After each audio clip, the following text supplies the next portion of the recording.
जय गुरुदेव। दूरदर्शी आवाज मासिक पत्रिका 1 अगस्त 2021 पृष्ठ नंबर 24। परमार्थी प्रश्नोत्तरी गुरु शिष्य संवाद। स्वामी जी, ध्यान के वक्त गले तक शरीर जब सुन्न हो जाता है तो डर लगता है कि मर न जाऊं, फिर उठ जाती हूँ। डरना नहीं चाहिए। संत मत की साधना जीते जी मरने की है। ऊपर में गुरु खड़ा है, फिर कोई हाथ नहीं लगा सकता। काल की शक्तियाँ डरा नहीं सकती, हो सकता है पर कुछ बिगाड़ नहीं सकती। जीवात्मा की चेतन धारा रोम रोम में समाई हुई है और ध्यान व भजन के वक्त उसका धीरे धीरे सिमटाव होता है।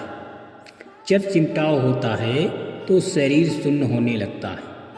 इससे घबराना नहीं चाहिए।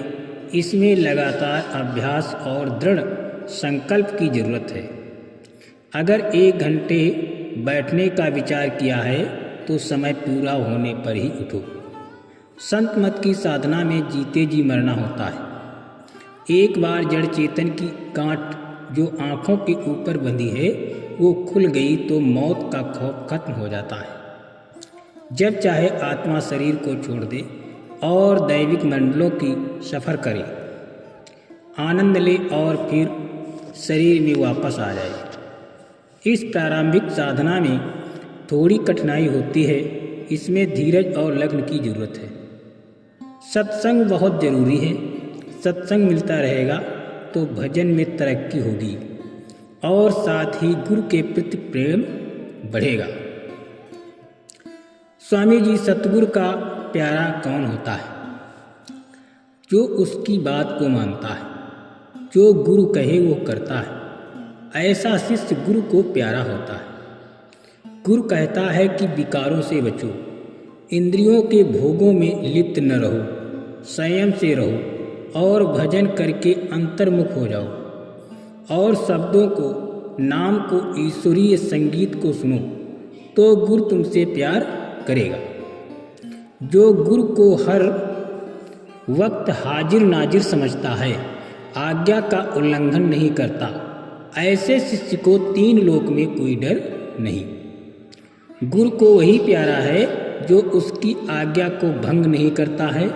कहा भी है कि गुरु को सिर पर राखिए, चालिए आज्ञा माई, कह कबीर दास को 3 लोक डर नाई। स्वामी जी, स्त्री के आकर्षण और प्रेम से कैसे बचा जा सकता है?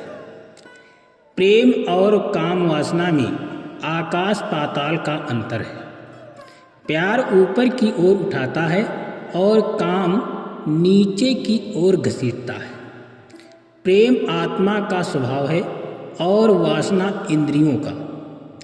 प्रेम वो अलौकिक भाव है जो मालिक की मेहर से प्रकट होता है। वासना गंदी गलियों में निवास करती है, जिससे हर नेक और परमार्थी इंसान को बचना चाहिए। हमारी आँखों पर वासना का पर्दा पड़ा रहेगा तो हम उन अनमोल जवाहरातों को नहीं प्राप्त कर सकते जो इस देह रूपी तिजोरी में बंद है। आँखों के ऊपर आकर जब आत्मा साक्षात्कार होता है तब मोह वासना के बंधन ढीले होने लगते हैं। तब यही संभव है जब तुम्हारा प्यारा गुरु चरणों में होगा और गुरु के प्रकाशमय चरण आँखों के ऊपर अंतर में मिलेंगे। उस चेतन चरण कमल के आकर्षण के आगे जड़ और छाया के आकर्षण फीके जाएंगे। स्वामी जी, मन कितने प्रकार का होता है? 3 प्रकार के मन है और उसी के अनुसार 3 प्रकार के शरीर है। नंबर 1, त्रिकुटी में निज मन या पारलौकिक मन है। ये आत्मा के ऊपर एक पर्दा खोल के समान चढ़ जाता है। यहाँ शुद्ध माया का प्रभाव है। ये इतना शुद्ध है कि अधिकांश खोजने वाले आत्मा को माया या मन से अलग नहीं देख पाते, इसलिए ब्रह्म को सर्वव्यापी मान बैठते हैं। इसे ब्रह्मांडी मन कहा जाता है।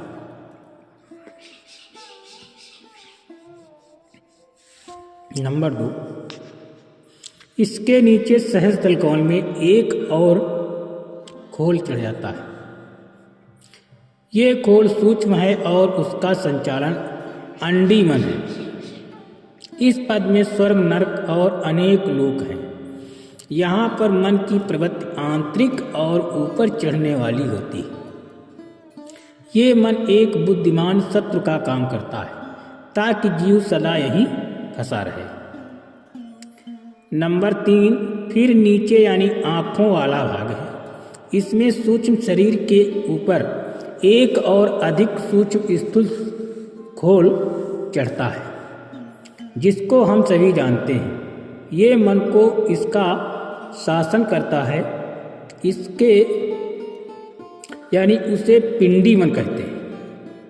इसकी प्रवृत्ति बहुमुखी और बिखरने वाली है और इसको वश में रखना बड़ा ही मुश्किल है।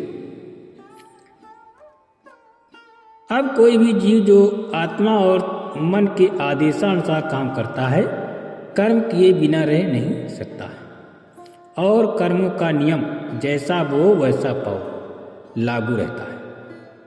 जितने भी अधिक कर्म जीव करता है, उतना ही अधिक जंजाल बढ़ता जाता है। फिर जीवात्मा की हालत ये हो जाती है जैसे कोई चिड़िया जाल से निकलने की कोशिश कर रही हो। जय गुरुदेव।